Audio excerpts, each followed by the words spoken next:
오늘 하나님의 말씀 열왕기상 13장 11절로 32절 단락입니다. 하나님의 사람의 죽음이라는 제목으로 살펴보겠습니다. 열왕기에 기록된 이야기 중에서 이상한 이야기가 오늘 본문에 하나님의 사람이 죽은 사건입니다. 그는 하나님의 명령에 따라 남유다 왕국에서 북이스라엘 왕국의 베델에 왔어요. 그래서 하나님의 말씀을 담대하게 여로보암에게 전했습니다. 그 와중에 자신을 체포하라는 명령을 자신을 향해서 손을 뻗어내리던 그 여로보암의 손을 마르게 했습니다. 그러자 여로보암이 하나님께 자신의 손이 회복되도록 기도해달라고 간청을 하자 하나님께 기도를 해서 여로보암의 손을 갖다가 즉시로 회복시키는 기적까지도 행한 사람입니다. 그때 이제 하나님께서 전한 대로 여로보암이 제사를 드리며 분향하던 제단, 그거를 갈라져 죄를 쏟게 하는 그런 이적까지도 행한 사람이에요. 징표로. 그런데 그의 마음속에 이제 이게 들어있는 게 문제예요. 바로 여로보암이 한편이 되어 함께 살자 이렇게 제안을 했단 말이에요. 이게 마음속에 남아있는 거예요. 그게 가득 차 있는 거예요. 근데 문제가 뭐냐면 그의 마음이 이런 여로보암의 제안에 흔들렸다 할지라도 그가 하나님이 명령하신 대로 그곳에서 먹지도 않고 마시지도 않고 왔던 길이 아닌 다른 길로 해서 곧장 유다로 되돌아갔다면 그는 변을 당하지 않았을 거예요. 그의 문제가 되돌아가던 길을 멈추고 나무 아래 쉬고 있을 때 그때부터 시작된 겁니다. 그게 사실 제가 지금 말씀드린 것처럼 엄밀하게 말하면 이 하나님의 사람은 여로보암이 제안할 때 그때 이미 마음이 흔들렸어요. 여로보암의 제안은 재물과 특권, 이 세상에서 누리는 모든 것에 그 상징적인 거죠. 그런 게. 사람이 이게 그렇게 쉽지 않은 겁니다. 이런 문제에서 벗어나는 게. 세상의 것들을 내려놓는 것. 이거 하나님의 사람, 오늘날로 얘기하면 사역자죠. 엄청나게 그 말씀의 죄송합니다. 엄청나다는 얘기가 좀 그렇고 일반적으로 다른 사람들보다 하나님을 더 잘 아는 사람이죠. 말씀도 알고 능력도 겪고 더 전문성이 있잖아요. 그래서 세상 사람들이 볼 때는 자신들보다는 더 믿음이 있고 더 성경에 대해 잘 안다고 생각하는 그 사람이고 사실이 그런 거고요. 그렇게 살아야 되는 사람도 이런 세상의 것들에 흔들린다 이 말이에요. 곧장 이제 유다로 돌아가지 않은 거예요. 이게. 그곳에 나무 아래에서 앉아 있는 겁니다. 쉬고 있는 거예요. 열왕기상 13장 11절로 12절입니다. 베델에 한 늙은 선지자가 살더니 그의 아들들이 와서 이날에 하나님의 사람이 베델에서 행한 모든 일을 그에게 말하고 또 그가 왕에게 드린 말씀도 그들이 그의 아버지에게 말한지라. 그의 아버지가 그들에게 이르되 그가 어느 길로 가더냐 하니 그의 아들들이 유다에서부터 온 하나님의 사람의 간 길을 보았음이라. 베델의 제단에서 일어났던 일을 목격한 사람이 참 많았을 거예요. 왕이 직접 나와서 제사에 참여하는데 분향하는데 왕의 행사에 참여 안 하겠어요? 그런 행사에 참여하는 거는 보더라도 이제 세상적 관점에서 생각해 보세요. 이게 대단한 일이에요. 일반 백성들 그렇게 누가 그렇게 그런 데 가서 참여하고자 한들 그렇게 허락을 하겠습니까? 이건 뻔한 일이라고요. 예나 지금이나. 근데 그 목격자 중에서 제사장이잖아 이거요. 이제 그러니까 아들들도 다 그럴 거고. 그러니까 하나님이 아닌 이런 이제 여로보암이 하나님이 아닌 산당에다 제사를 드리는 그런 것들 연관된 사람들이니까 돌아와서 오늘날처럼 또 미주알 고주알 다 얘기하는 거죠. 뭐 아버지 뭐 세상 사는 게 다 그런 것 같아요. 여기 보면 이 사람들도 이제 뭐 종교적 관점을 제하고는 건강한 가족이죠. 이렇게 와서 아버지 오늘 무슨 일이 있었는데 이러저러 하고선 다 얘기하는 게 목격한 일을 세세하게 얘기했는데, 근데 그의 아버지가 제가 말씀 앞에서 드린 것은 베델에서 선지자예요. 제사장이죠. 뭐 그런 게 선지자고 제사장. 근데 그의 행실을 보면 그는 나이 먹은 문제가 거짓 선지자예요. 거짓 선지자. 교활하기 짝이 없는 거예요. 아주. 남과 북이 갈라지기 이전에는 여호와를 섬기는 참 선지자였을 수도 있었을 거예요. 아마 그랬을 가능성이 굉장히 높습니다. 근데 지금에는 현실과 타협해서 여로보암이 제정한 종교를 지지하는 거짓 선지자라 이 말이에요. 그런 관점에서 보면 오늘의 이야기가 늙은 선지자, 북이스라엘 왕국의 소위 베델 종교를 상징하는 거예요. 그 다음에 하나님의 사람, 남유다 왕국의 예루살렘 종교를 상징하는 거예요. 이 두 종교 사이에 갈등으로도 우리가 이제 상징적으로 볼 때는 볼 수 있기까지도 하는 겁니다. 이게 열왕기상 13장 13절로 18절 말씀입니다. 그가 그의 아들들에게 이르되 나를 위하여 나귀의 안장을 지우라. 그들이 나귀의 안장을 지우니 그가 타고 하나님의 사람을 뒤따라가서 상수리 나무 아래에 앉은 것을 보고 이르되 그대가 유대에서 온 하나님의 사람이냐? 대답하되 그러하다. 그가 그 사람에게 이르되 나와 함께 집으로 가서 떡을 먹으라. 대답하되 나는 그대와 함께 돌아가지도 못하겠고 그대와 함께 들어가지도 못하겠으며 내가 이곳에서 그대와 함께 떡도 먹지 아니하고 물도 마시지 아니하리니 이는 여호와의 말씀이 내게 이르시기를 네가 거기서 떡도 먹지 말고 물도 마시지 말며 또 내가 오던 길로 되돌아가지도 말라 하셨음이로다. 그가 그 사람에게 이르되 나도 그대와 같은 선지자라. 천사가 여호와의 말씀으로 내게 이르기를 그를 내 집으로 데리고 돌아가서 그에게 떡을 먹이고 물을 마시게 하라 하였느니라 하니 이는 그 사람을 속임이라. 속임이에요. 거짓이에요. 그래서 제가 거짓 선지자라고 하는 거예요. 이 사람은 세상적인 사람이에요. 늙은 선지자가 이제 아들의 말을 듣고 아들에게 나귀를 준비하라고 말한 거예요. 그리고 나귀가 준비되자 곧바로 나귀를 타고서 집을 나서가지고선 하나님 사람을 뒤쫓기 시작한 것입니다. 얼마 지나지 않아 하나님의 사람이 상수리 나무에 앉아 쉬고 있는 것을 발견했어요. 늙은 선지자는 이 단도직입적으로 하나님의 사람을 자기 집으로 초청하는 것입니다. 자기도 선지자라고 그러면서. 하나님의 사람 보세요. 여로보암의 청을 거절할 때 사용했던 말을 그대로 반복하고 있어요. 자신과 함께 집에 가서 쉬자고 제안했던 여로보암의 청을 거절할 때 하나님의 사람이 한 말이에요. 나는 왕과 함께 들어가지도 아니하고 이곳에서는 떡도 먹지 아니하고 물도 마시지 아니하리니 이는 곧 여호와의 말씀이 내게 명령하여 이르기를 떡도 먹지 말며 물도 마시지 말고 왔던 길로 되돌아가지 말라 하셨음이니이다. 근데 이 하나님의 사람이 이 베델을 가리키면서 한 그 말이 앞서서 이미 8절에서 사용했던 장소예요. 즉 베델에 와가지고서 여로보암에게 하나님의 말씀을 전할 때 사용했던 낱말 장소 이곳. 그러니까 이게 늙은 선지자의 청을 거절해서 그리고 때도 다시 그대로 사용하는 거예요. 이곳. 그가 아직 베델을 벗어나지 못한 겁니다. 아마 거의 그럴 거예요. 그는 일부러 베델을 벗어나지 않고 머물거리고 있는 거예요. 상수리 나무 아래 앉아서 휴식을 취하는 거예요. 그냥 즉시로 벗어나서 가야 하는데 그렇게 하고 있는 겁니다. 이게 이제 우리가 이 속에 틈이 생긴 걸 안 거예요. 여기서 휴식이라는 게 뭐예요? 먼 거리를 이동한 후에 해야 하는 거 아닙니까?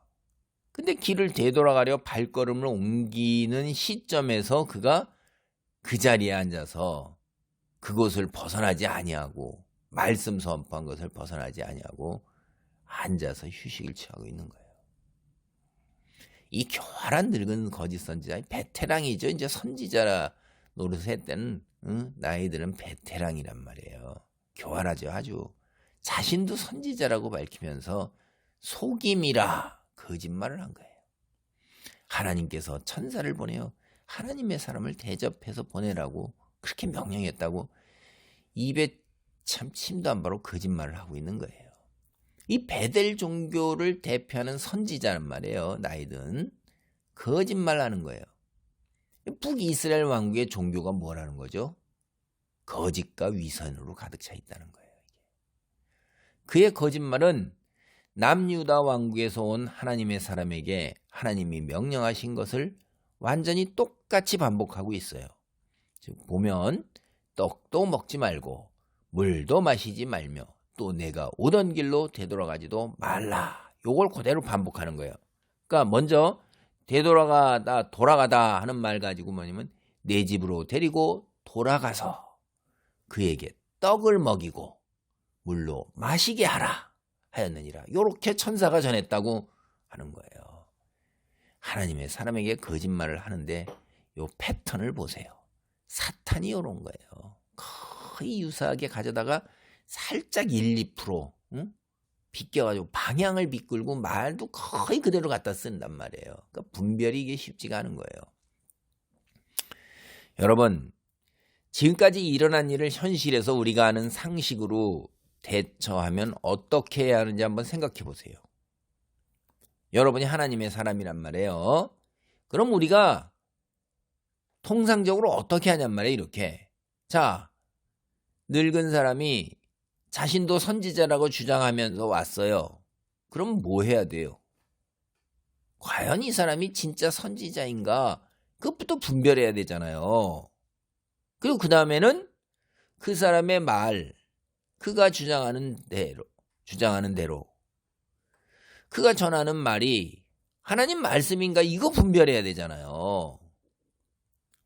여러분, 이 기독교인들이 흔히 착각하고 오해하는 게 있어요. 그래가지고 속아 넘어가죠. 그래갖고 실패하고 좌절하고 곤경에 빠지는 경우가 많은데 이게 자신도 그리스도인이라고 접근해 오잖아요. 따지지도 않고 묻지도 않아요. 순진하게 덥석 그 사람의 말을 그냥 믿고 받아들여요. 말도 안 따져요. 신분도 안 따질 뿐더러. 이게 참 우리 기독교인이 참 순진한 거예요. 어리석은 거예요. 예수님이 뭐라고 그러셨어요? 우리에게 뱀처럼 지혜롭고 비둘기처럼 순결하라고 말씀하셨어요. 근데 여기서 뱀의 지혜가 뭐죠? 사탄의 지혜예요. 사탄의 지혜. 제가 여기서 요점은 뭐냐면 사탄의 지혜가 나쁘다 이게 아니라 사탄의 지혜가 아주 뛰어나다는 것. 예수님이 말씀하신 게 그런 거예요. 그러니까 사탄의 지혜 자체가 나쁜 게 아니라 지혜를 사용하는 그 방식, 그래서 사람을 파멸하게 하는 게 나쁜 거지, 사탄의 지혜처럼 탁월한 지혜, 뛰어난 안목, 분별력, 요거 필요한 거예요. 그리스도인은 교회에 나오면 모두 다 자기처럼 자기 같은 사람이라고 착각해요.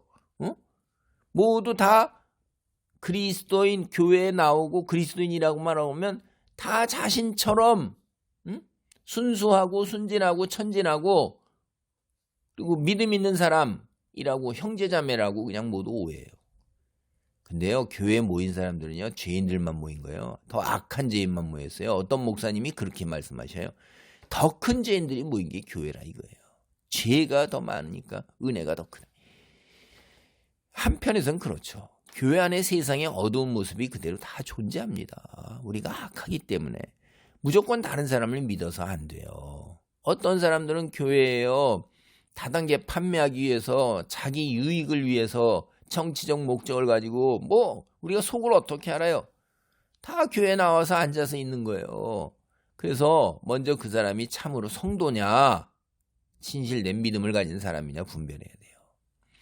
양의 탈을 쓴 이리와 같은 어둠에 속한 자들도 교회 안에 존재하는 겁니다. 그러니까 뱀처럼 지혜롭게 성도인지 그리고 그 사람이 진짜 성도라면 그 믿음의 수준이 어느 정도인지 그걸 분별해야 되고, 분별한 것에 토대를 두고 행동을 해야 되는 거예요.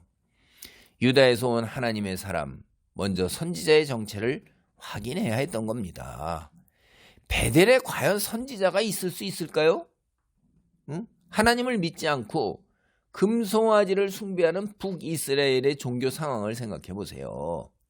그리고 여로보암 왕이 직접 나서서 우상 숭배를 하는 상황인데 과연 이곳에 참된 선지자가 있을까요? 여러분이 스스로 판단을 해보시기 바랍니다. 이 하나님의 사람이 정상적이었다면요, 베델의 거짓 선지자를 향해 예수님께서 베드로를 향해서 사탄아 물러가라 이렇게 외쳤던 것처럼 외쳐야 되는 거예요. 그리고 그 자리를 박차고 떠나야 하는 겁니다. 예수님께서 베드로를 향해서 사탄아 물러가라 그렇게 말씀하신 것은요, 거기에 설명이 나와요. 네가 하나님의 일보다 사람의 일을 먼저 생각한다. 이렇게 한 거예요. 즉 베드로가 하나님 나라의 높은 자리를 차지하는 자신의 탐욕 채우는 것, 영광의 메시아만을 생각한 거예요.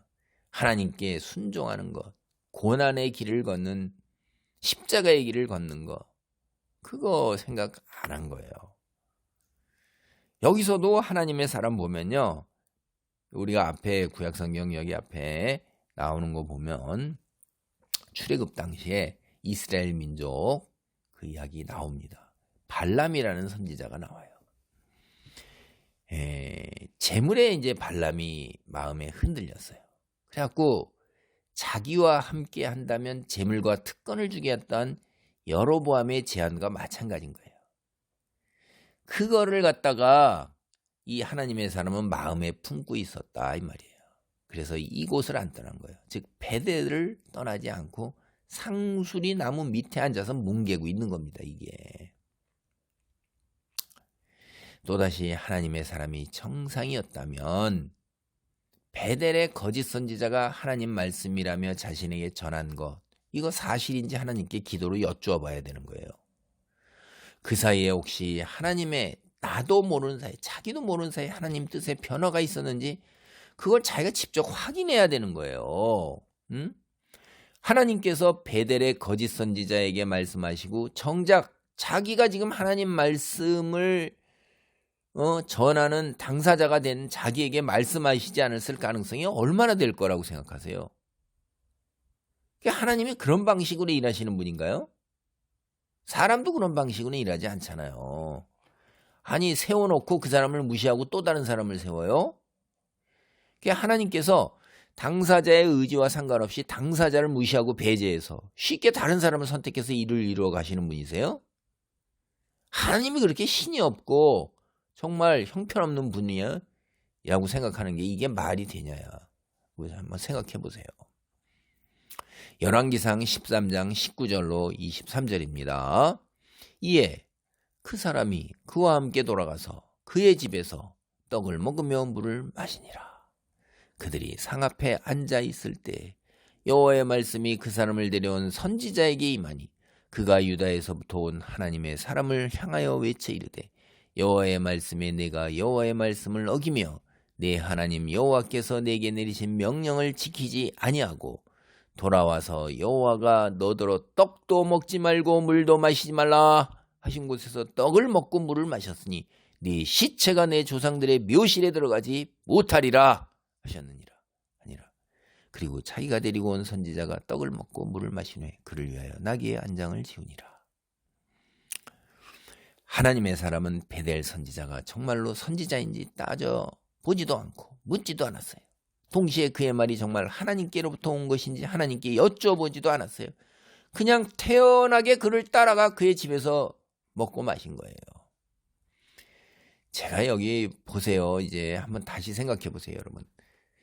하나님의 사람으로서 먼 길을 걸어가지고 이제 아주 그냥 하나님의 그 사람, 권위 있는 하나님의 말씀을 팍 선포하면서 이적을 행했어요. 손도 마르게 했다가 다시 회복시켰다가 재단도 쩍 갈라지겠다. 근데 자기의 사람들이 다 하고 그거 끝이에요. 그리고 자기 즉시 돌아가야 돼요. 이거 뭡니까? 엄청나게 먼 길을 와가지고 그렇게 우선 퍼포먼스 딱 하고 행하고 돌아가는데 사람들로부터 환호성과 박수와 갈채와 높임, 존귀함 이런 게 하나도 없는 거예요. 소위 속된 말로 폼나게 이렇게 싹 사람들한테 높임을 받아야 되는 건데 이게 하나도 없는 거잖아요. 그냥 그렇게 하고 그냥 가는 거예요. 그런데 여로보암이 나와 함께 하자. 내가 재물을 주고 특권을 주겠다.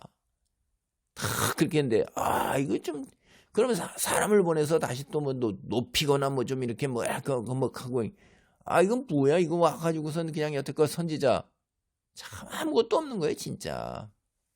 별 볼 일 없는 거죠. 그게 흔들린 겁니다, 이게. 그런데 이제 싹 누군가 와가지고선 진짜 기다리는데, 응?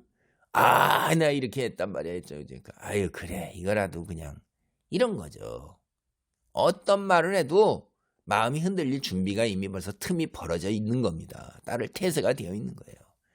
그 증거가 뭐냐면 제가 거듭 말씀드려 자꾸 하나님 말씀대로 즉시 베델을 떠나지 않고 이곳에서 머뭇거리면서 상수리나 아래 앉아 죽치고 있는 거예요. 그냥 사람요 이처럼 재물하고 권력, 명예 이런 세상의 것에 굉장히 약한 거예요.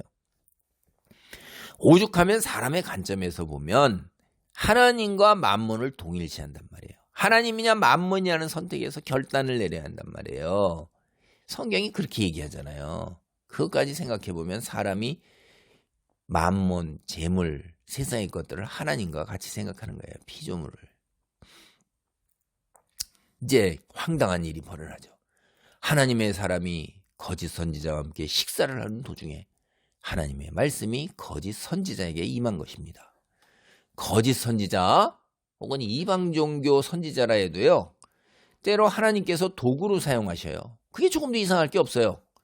하나님은 필요한 경우에 하나님의 원수들까지도 도구로 사용하셔서 하나님의 사람과 하나님의 백성들을 징계하시고 바른 길로 인도하시는 경우가 성경에 보면 종종 나와요. 이방 사람들의 왕들도 사용하시고 다 사용하셔요. 심지어 성경을 보면요. 하나님은 당나귀의 입을 열어서도 하나님의 말씀을 주셔요. 아까 제가 발람 얘기했잖아요. 민수기 22장 보면요.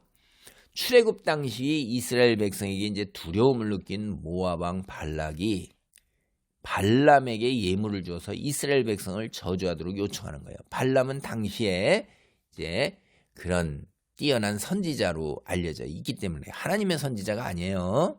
그런데도 하나님께서 발람에게 나타나셔가지고선 이스라엘 민족을 저주하지 말고 하나님께서 주시는 말씀만, 즉 이스라엘 백성들에게 축복의 말만 하라고 탁 말씀을 하셔요.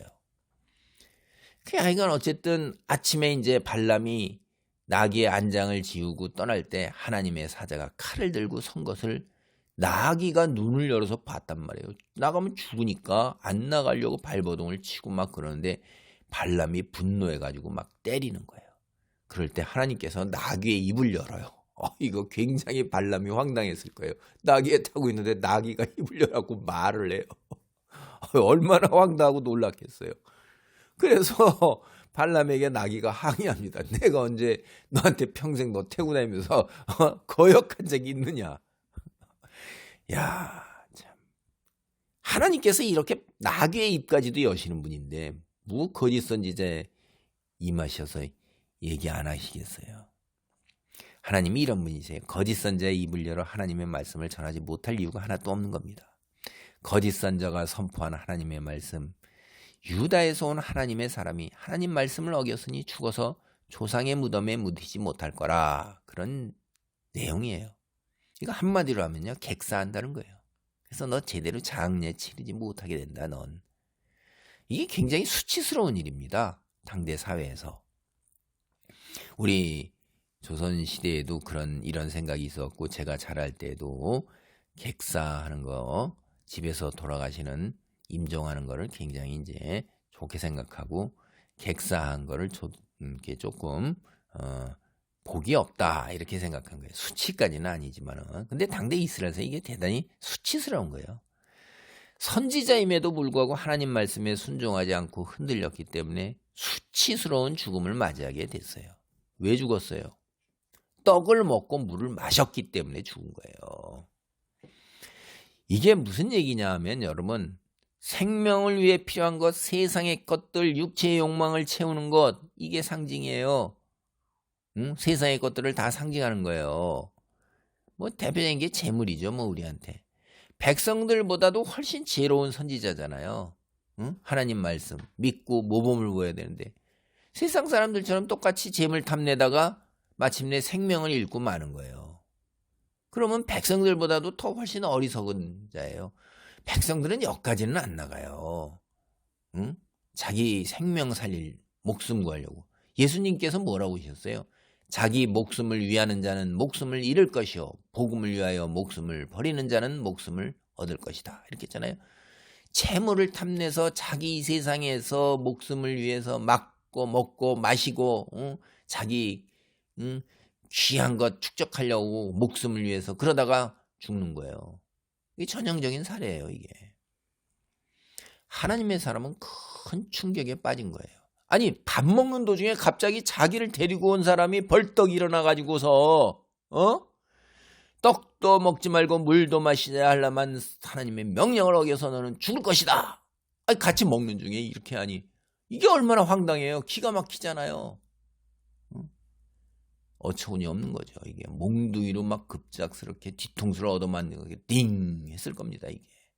그러니까 이제 그냥 허둥지둥대갖고 부랴부랴 떠나는 거죠. 근데요 이미 버스는 떠나갔고 물은 엎질러진 겁니다. 하나님 말씀은 선포된 거예요. 이제 되돌이킬 수가 없는 거예요. 자기가 너무나도 잘할 거예요. 하나님의 선지자니까.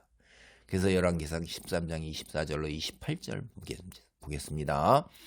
이에 그 사람이 가더니 사자가 길에서 그를 만나 물어 죽이매 그의 시체가 길에 버림받으니 나귀는 그 곁에 서 있고 사자도 그 시체 곁에 서 있더라. 지나가는 사람들이 길에 버린 시체와 그 시체 곁에 선 사자를 보고 그 늙은 선지자가 사는 성읍에 가서 말한지라. 그 사람을 길에서 데리고 돌아간 선지자가 듣고 말하되 이는 여호와의 말씀을 어긴 하나님의 사람이로다.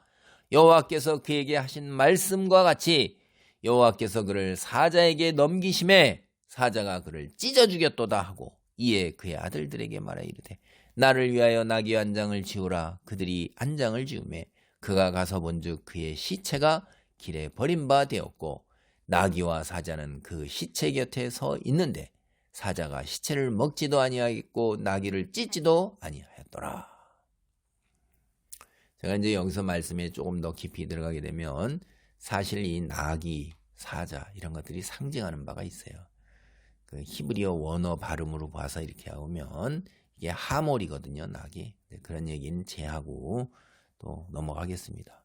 그리고 나귀 타고 돌아간 거죠. 이 나귀가 조선시대에도 그렇고요. 여기도 그렇고 이게 조금 그래도 나귀를 가질 능력이 되는 거예요. 이게 재산 부유함 속에서 살아가는 겁니다. 하나님의 선지자가 나귀 타고 올 때 걸어왔다 갈 때 나귀 타고 가고 아이고 참 하여간 이런 얘기 빼놓고 하겠습니다. 하나님의 사람은 하나님의 말씀을 어긴 죄로 결국 돌아가던 길에 사자에게 물려 죽었어요. 이 일이 하나님께로 말미암은 것이라는 증표를 확실하게 드러내는 이야기들이 나오고 있어요. 그게 뭐냐면 사자와 나귀가 도망하지 않아요. 이거 나귀가 사자 도망해서 살려고 도망가죠. 그리고 시체 곁에 서 있어요. 근데 사자가 시체를 먹지도 않아요.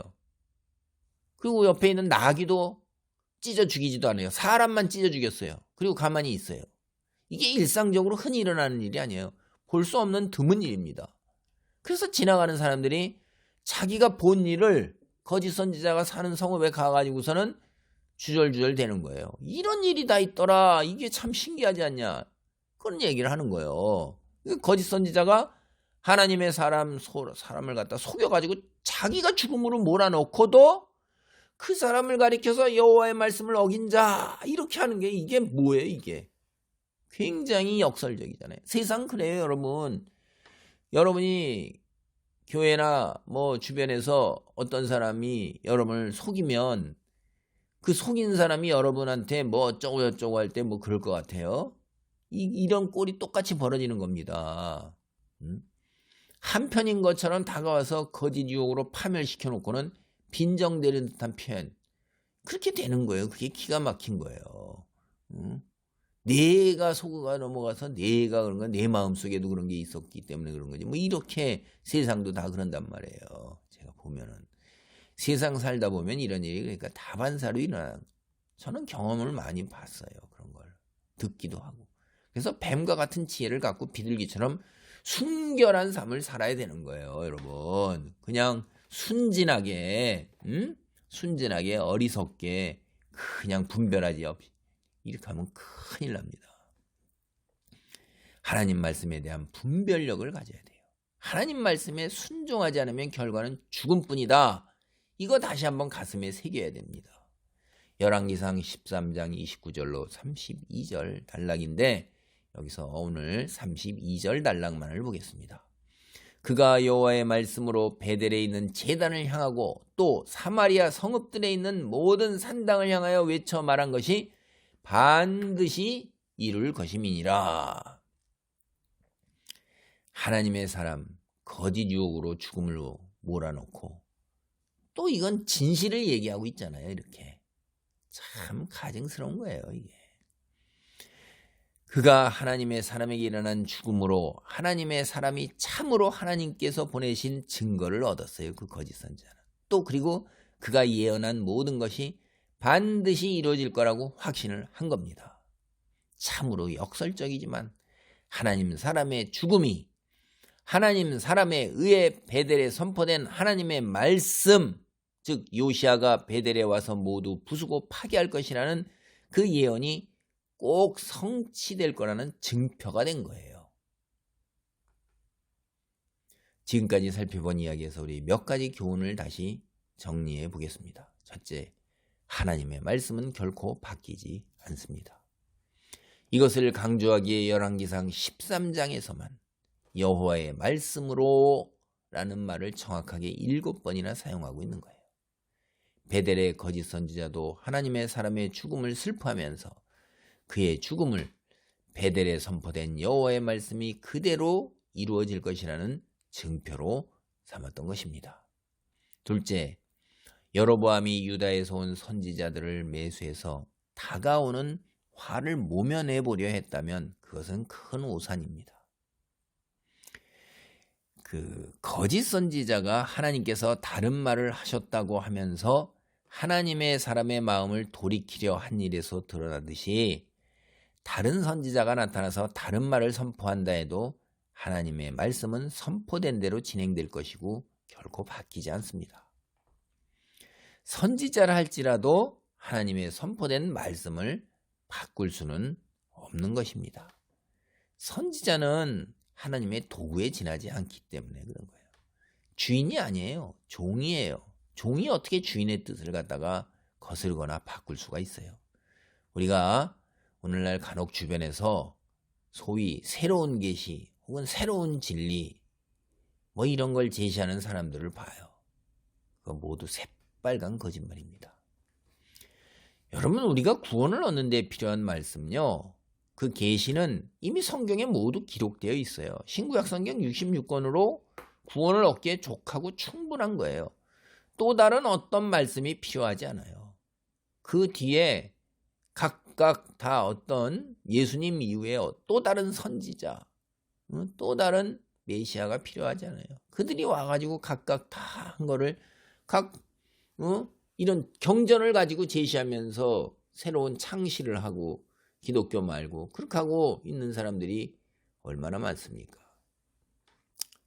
세 번째, 하나님은 자신의 종들에게 선포한 말씀에 대해서 그 말씀을 받은 종들이 먼저 절대적이고 완전하게 순종할 걸 요구하셔요.